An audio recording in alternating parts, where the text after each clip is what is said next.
হঠাৎ sudden plan হলো আমাদের। রাত্রিবেলা 11টার সময় আমরা ঠিক করলাম যে আমরা কোথাও একটা নাইট আউটে বেরোই।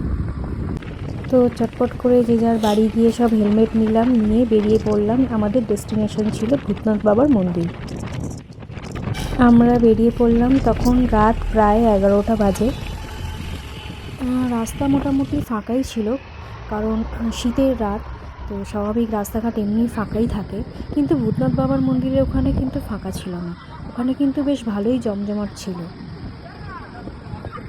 ওখানে একটা দল এলো যে বাবার ভক্ত, তারা গাড়ি থেকে নামলেও দেখলাম বেশ নেবে তারা ডামরু ফামরু বার করে বাবার কাছে, বাবার মন্দিরের সামনে দাঁড়িয়ে ডামরু বাজাচ্ছিল। তো সেটার একটা ছোট্ট করে আমরা ভিডিও ক্লিপস নিলাম।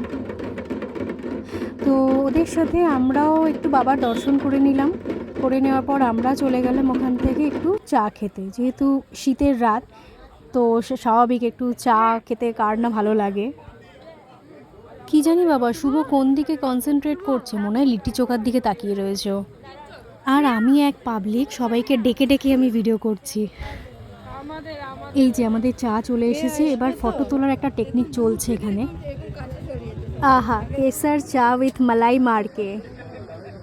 তারপরে যেটা করি আমরা সবাই, যে নিজেদের ভিডিও ক্লিপসও একটু আমরা সবাই একটু একটু করে নিয়ে থাকি। তো সেটাই করা হচ্ছিল, একটু চা খেতে খেতে ঢং করা, একটুখানি ভিডিও ক্লিপস করা, ওই আর কি এনজয়মেন্ট একটা হয়। তারপর এখানে একটা ওই লিট্টি চোখার দোকান আছে ওই চায়ের দোকানের পাশে, তো ওখান থেকে আমরা 3 প্লেট লিট্টি চোখা অর্ডার করেছিলাম। তো চা খাওয়ার পর সবাই আমরা আস্তে আস্তে লিট্টি চোখা ট্রাই করলাম। তো সবারই তো খুব ভালোই লেগেছে, খুব টেস্টি। টেস্টের অ্যাকশনটা দেখাচ্ছে দেখুন। তারপর শুরু হলো আবার একটুখানি ঢং করে চা খাওয়া, একটু ছবিটাকে এদিক ওদিক করে ভিডিও ক্লিপস নেওয়া।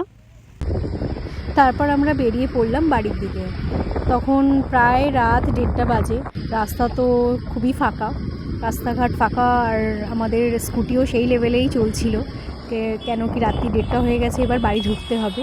তো একে একে সবাইকে বাড়িতে ছেড়ে দিয়ে আমরা যে যার বাড়িতে চলে আসলাম।